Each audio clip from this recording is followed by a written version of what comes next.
Welcome to the Choice, Change and Action podcast, where you get to choose, change and take action to create a different today and a different future. These are my stories of choice, change and action, along with the phenomenal guests I have on here. From a really young age, I've always desired to create a change in the world. The planet has been a constant inspiration to me, and Access Consciousness has shown me the tools to know that anything is possible. And I keep choosing. What are you going to choose?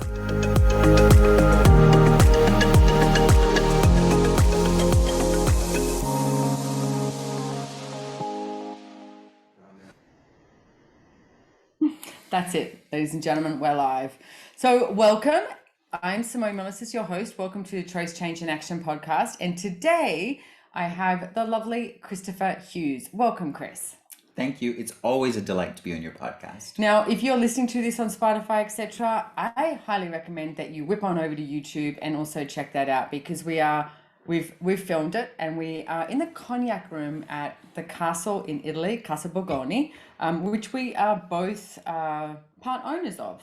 Yay! As one does when you live in Australia. What do? You own part of a castle in Italy. Like, that's just the way life works out, isn't it? And horses in Costa Rica. Exactly. Yeah. Yeah. Investments in Costa Rica as well.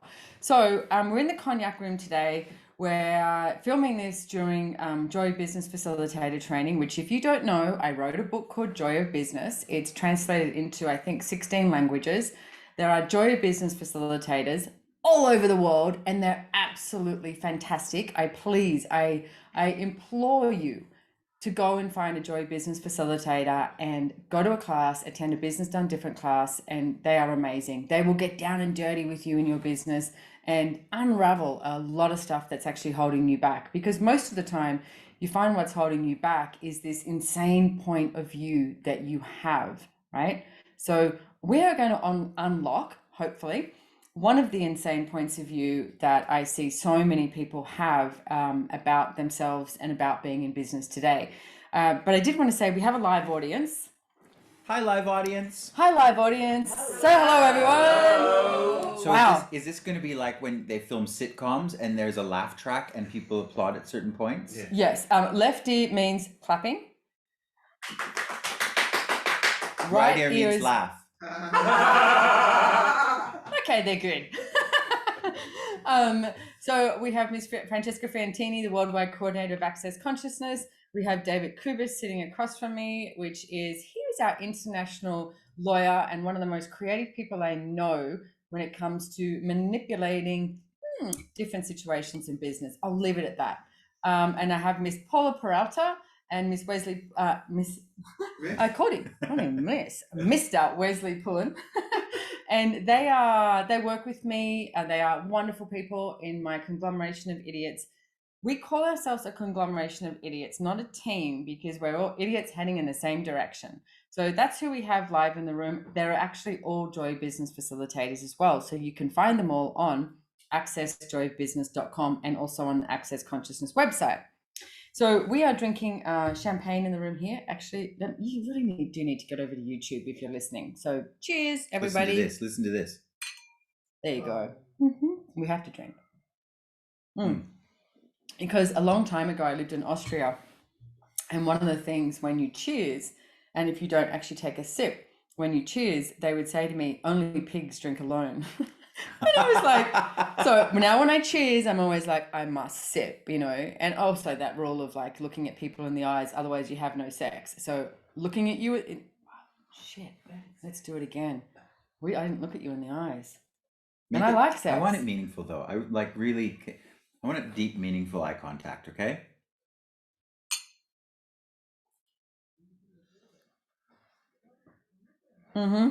So we're not pigs and we'll have great sex. Exactly. There you go, ladies and gentlemen, and fade to black. Podcast is over. No, these guys might have some questions here. One of the things I asked Chris if we could talk about was overwhelm. So how many of you in business have decided that you get overwhelmed? Or actually, I'm not going to just say business, in your life. Like, how many of you wake up and you have that energy of like, oof, I'm overwhelmed? Your plate is full. Yeah. So what do you do about it? And how can you be different with it?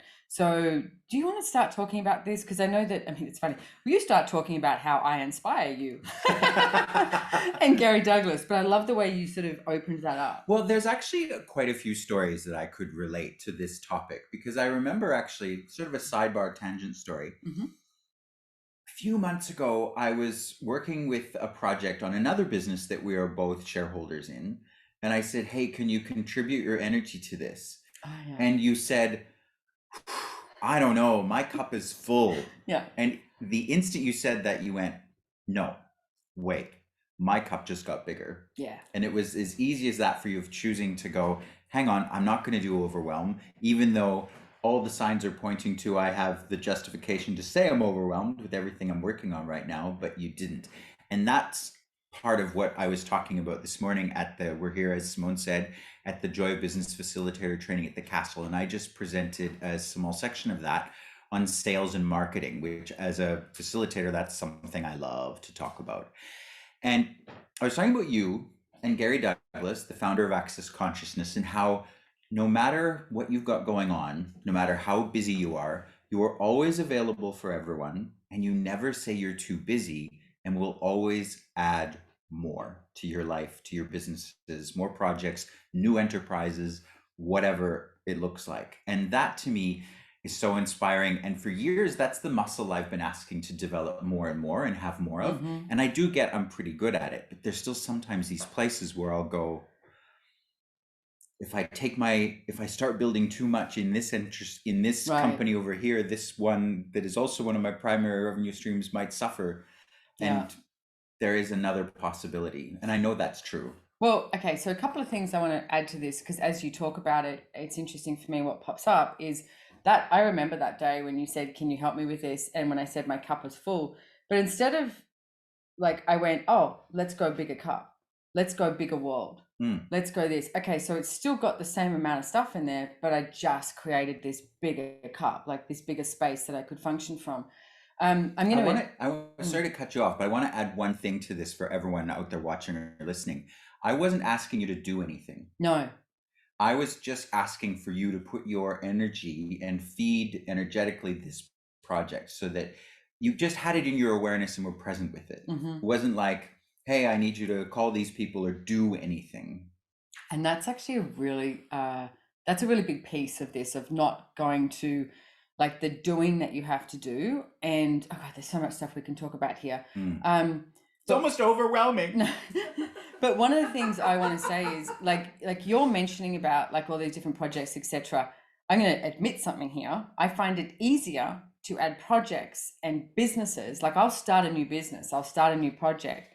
It's the people that are the piece that I go, oh, people are like a little bit, you know. What do you mean by that?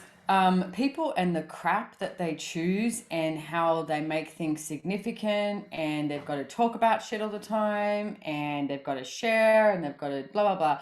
I will way more go, okay, how many businesses am I working on today? Let's start this. Oh, we need, you know, paperwork for this. We need lawyers, we need accountants, we need to sign shit, we need to da, da, da, da. And that to me is like incredibly easy. And I know that is one of the reasons why people don't choose something. Like years ago when I had importing, exporting businesses, you know, India, Nepal, Thailand, Tibet, everything. And people would go, oh my God, I can't believe you do all of that. And I was like, it's just shuffling paperwork. Mm-hmm. Like, honestly, it was just shuffling paperwork. But people don't choose something based on, they don't want to get involved in something that they have decided they don't know anything about, rather than asking a question of who else could help.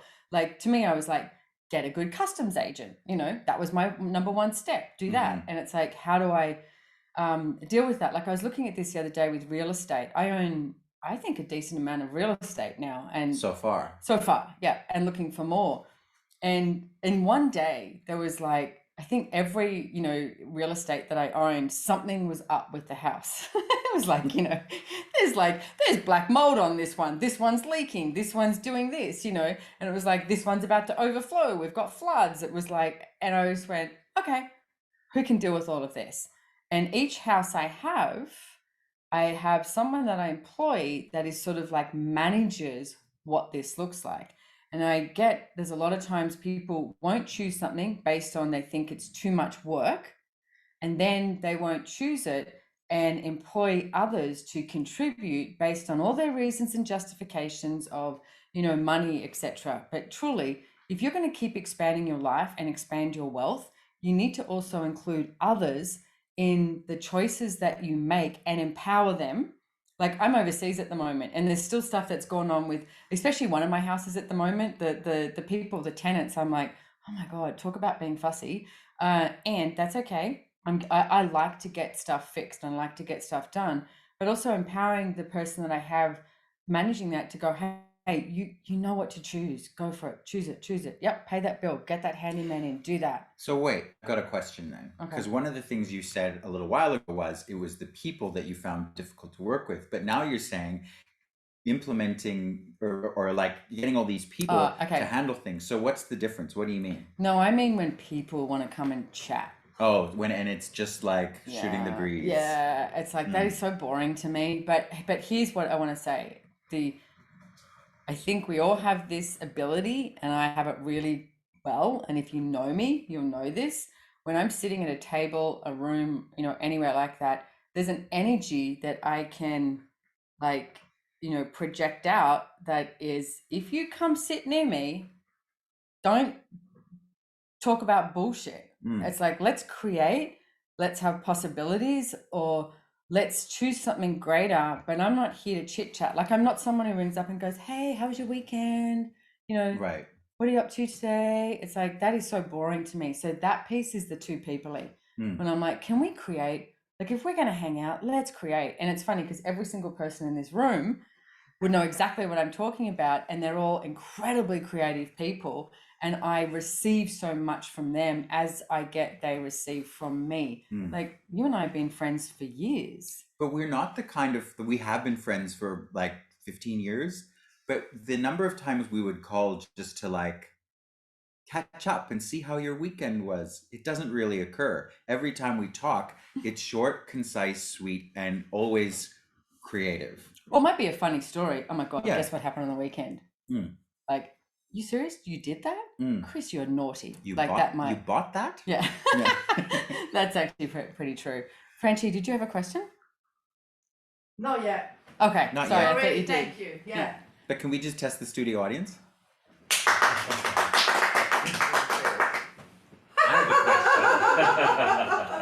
Working. It's good. I have a question. I feel like I'm gonna, because David's question's gonna be like, here we go.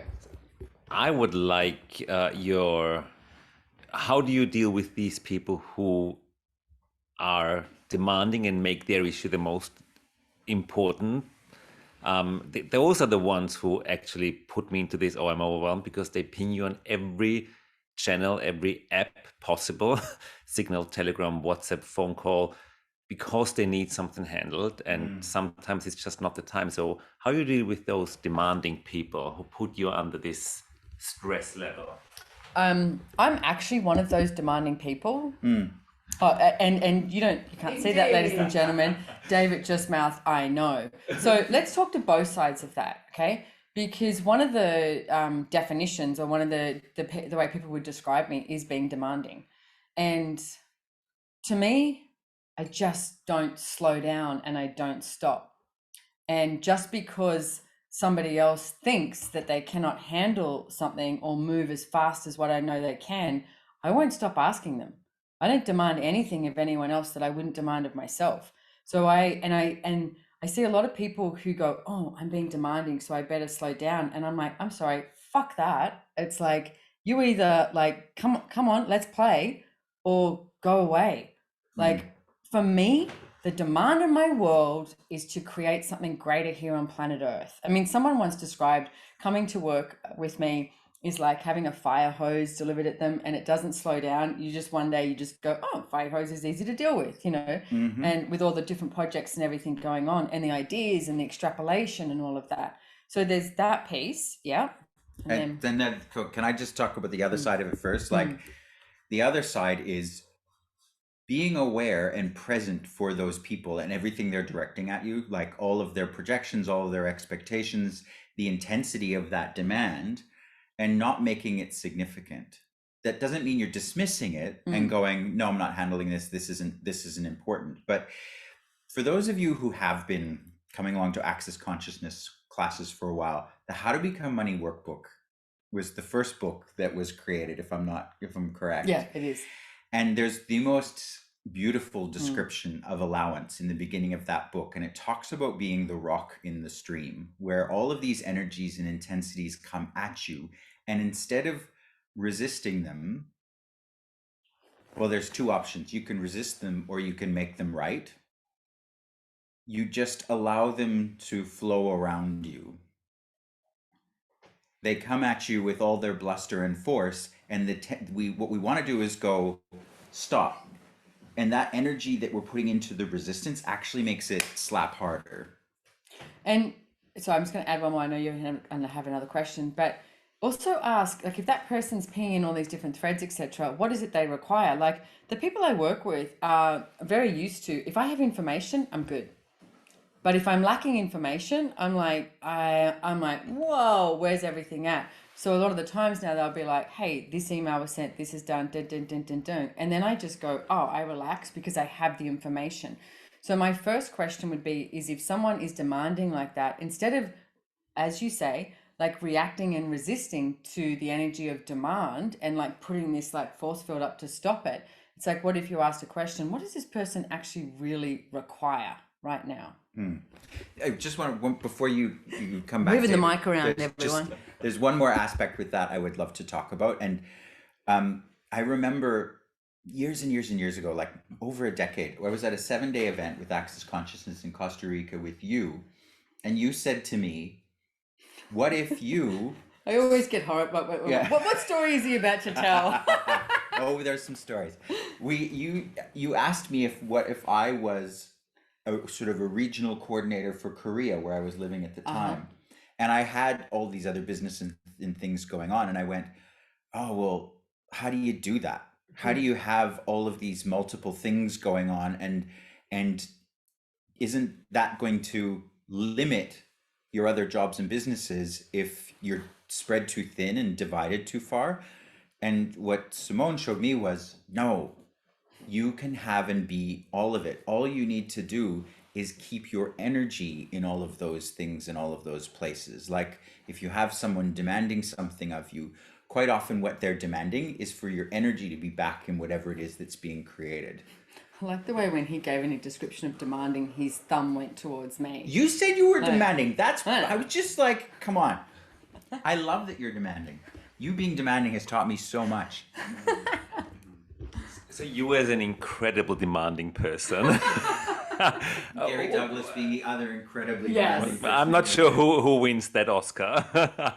So now, what would actually give you comfort or ease when you can't reach someone, or when someone is also, probably just boarding a plane or just starting a class or going to a meeting? What brings you as the demanding person? What brings you ease with that if someone is just physically not available because of whatever's going on in their world? What would that be?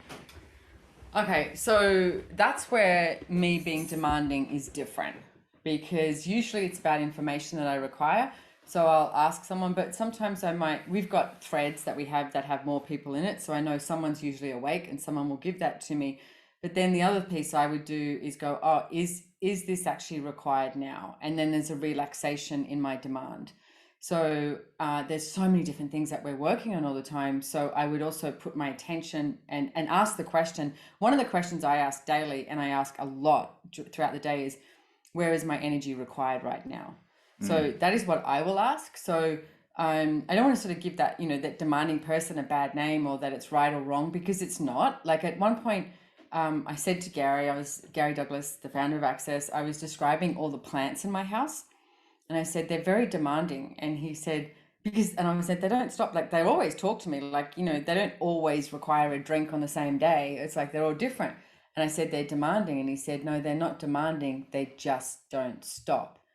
And I went, oh, that's such a good description of how I be. Because it's like someone's always awake, like I say. But I would ask, where else is my energy required? So there has to be this relaxation, and not just because you're demanding doesn't mean that you have a force on someone. And the piece I see a lot of people do is make someone wrong. It's not about making someone wrong at all. ever. And I do my absolute best to not try and have that energy where someone goes to the wrongness of them. It's just like, I don't have this information or whatever that is. Can we look at this? Can we change this? You know, or for what reason did we choose this? Or a question will always empower people to give that information of where they're at. And on the other side of that, like you as the quote unquote demanding person, sorry to keep labeling you as that, not making people wrong is so key, but also if you're the one being demanded of, that also is so important to not take it personally and make yourself wrong if you're getting on a plane and sorry, I can't be available for that for you. Like the other day, Gary Douglas did that with me too. He found this plate at an estate sale and it was $70. And he messaged me about it at 2:30 in the morning and I didn't get it until 6 o'clock in the morning. And someone else bought it and it was worth $10,000. Wow. I love that. You guys find stuff like that all the time. Yeah, but his quote to me, his line to me was, "Why did you take so damn long?" He's like, I was sleeping. but there was a time where I would have gone, "Oh, I'm so sorry. If I was truly aware and conscious and being present with everything, I would have magically woken up and gone, I'm needed somewhere."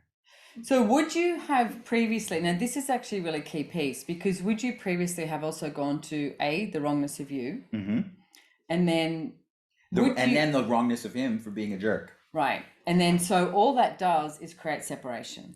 Totally. So it's like this, you know, and that's what one of the tools we talk about in Access is, you know, all the projections, you know, expectations that create the judgments, that create the separation and the rejection of possibilities. And that's not what we're looking at here. So everywhere that you are functioning from that, where you destroy and uncreate it, times a godzillion, right and wrong, good and bad, POC and POD, all nine shorts, boys, provads, and beyonds. And that is the Access Consciousness Clearing Statement. And it's just changed after, I think, like 14 years or something like that. Lord. Yeah. The funny thing in that situation was, my line to him was, "So am I wrong for sleeping in, or are you wrong for not buying it?" Damn. Now we're talking. And he said to me, "Ooh, you're good. You've changed." Yeah. So let's swing back to that part about the overwhelm of because all the people sitting in this room also have a lot of people asking them for stuff and They're a lot octopuses. of different things. They've got their tentacles in more than 8 different pies. How to be a good octopus. Yes. Yeah. How to be a good octopus with total ease and grace. Yeah. And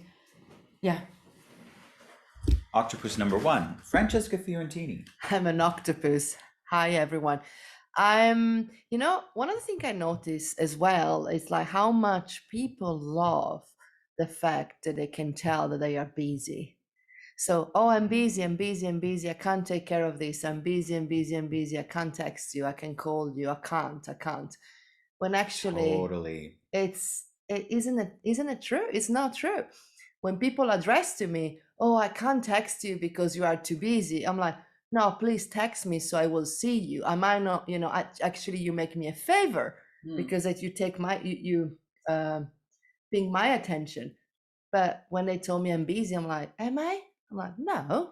No, that's one of the biggest reasons and justifications people use in order to not choose greater.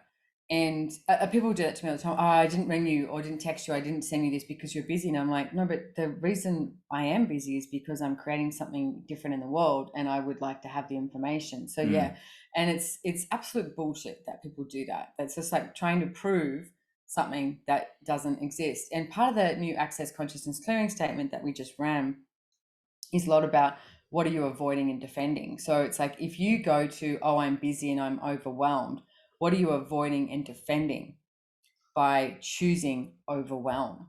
It's like, you know, and everything at that is times a godzillion where you destroy and uncreate it. Yep. Right and wrong, good and bad, pot and pock, all 9 shorts, boys, povads, and beyond. Like in this room, we have, I called us all octopuses. These are some of the most busy and creative people I know. Show of hands, how many of you could add more to your life? Oh, not one person hesitated. Yeah, exactly. That's great. Yeah. And how many of you would be bored if you didn't? Yeah, like we are all, I mean, and for those of you out there watching or listening, it's okay that you never like to settle, that you have that energy of demand in your world to constantly keep creating and adding.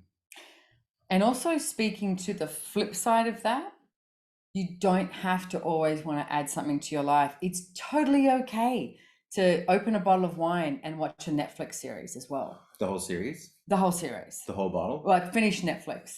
No, but it's totally okay to do that and to enjoy that. I mean, that's what I did last night. I didn't open a bottle of wine, but I sat there and watched Netflix for about 4 hours, and to the point where I had my iPad like it plugged in and I was leaning over the bed because I just wanted to watch one more series. Yeah, one more show. Yeah. But that's okay too. Like whatever you choose is okay. Don't judge it.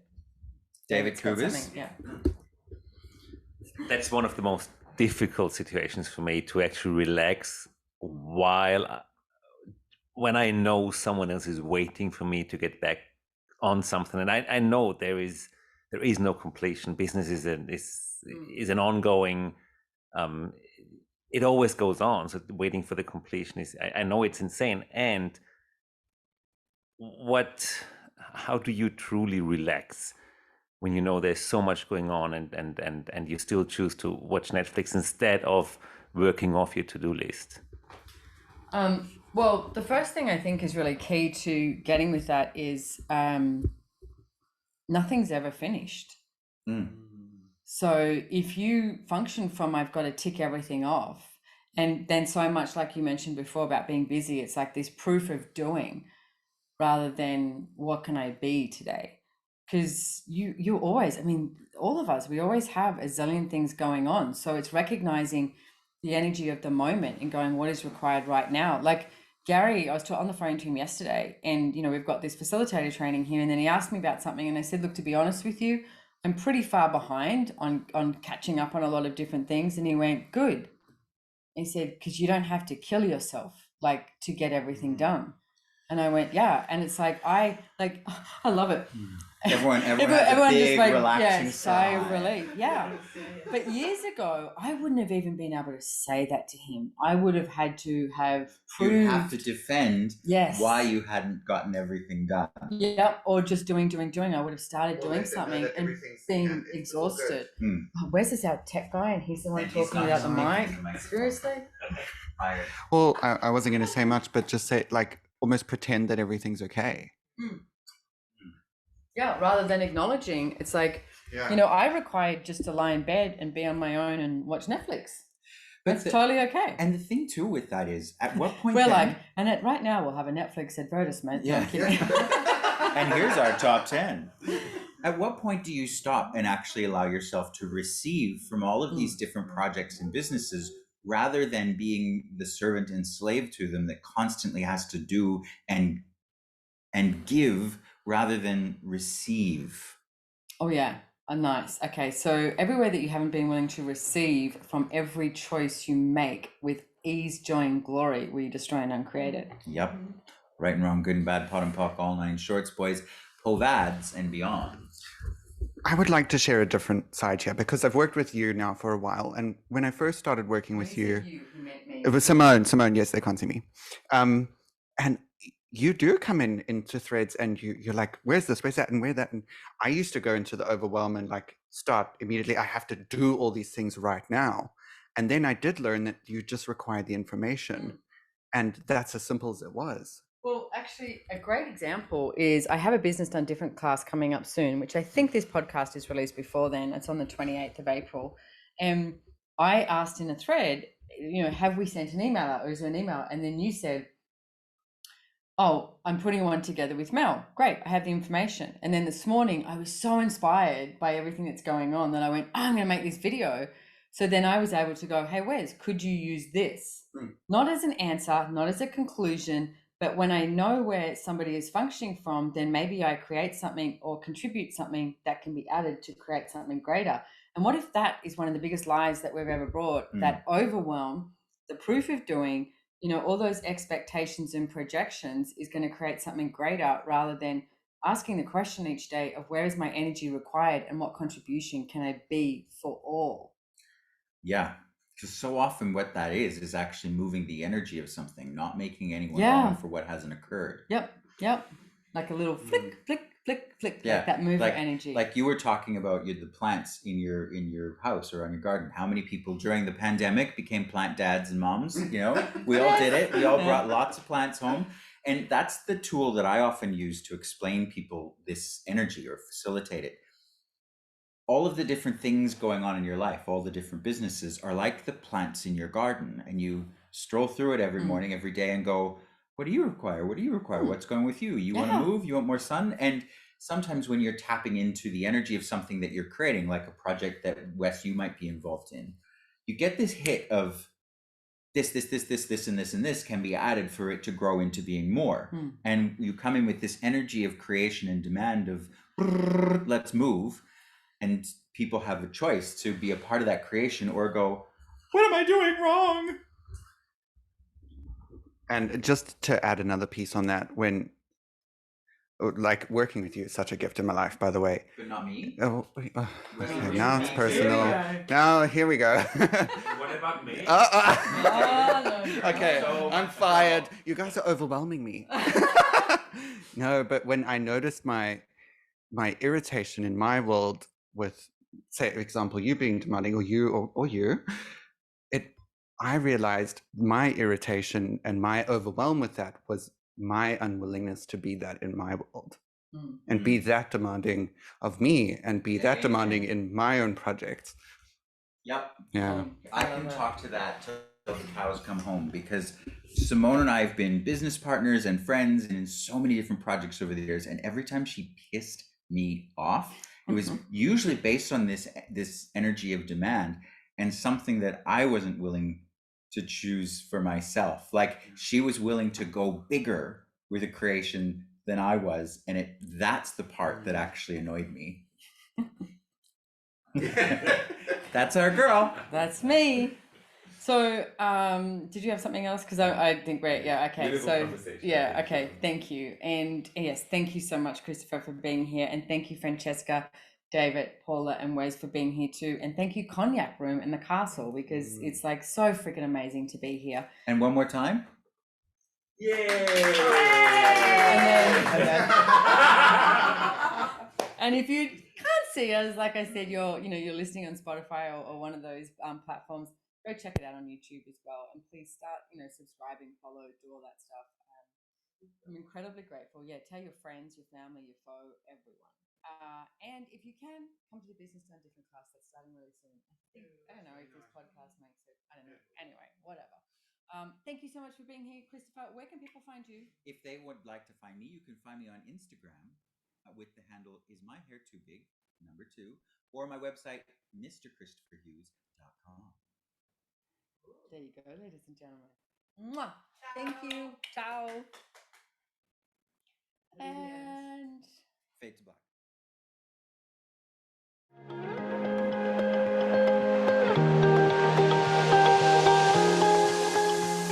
if you enjoyed this podcast, please make sure to hit the follow or subscribe button on your favorite listening platform to get notified of new episodes. We read all the reviews, so if there's any topic you would like to hear about, let us know. If you'd like to know more about the tools, information, and classes mentioned in the podcast, head on over to SimoneMilasas.com and follow me on Instagram at SimoneMilasas, or the podcast has its very own link on Instagram at Choice, Change, and Action. Don't forget, you can download the show notes, and lastly, have way too much fun today.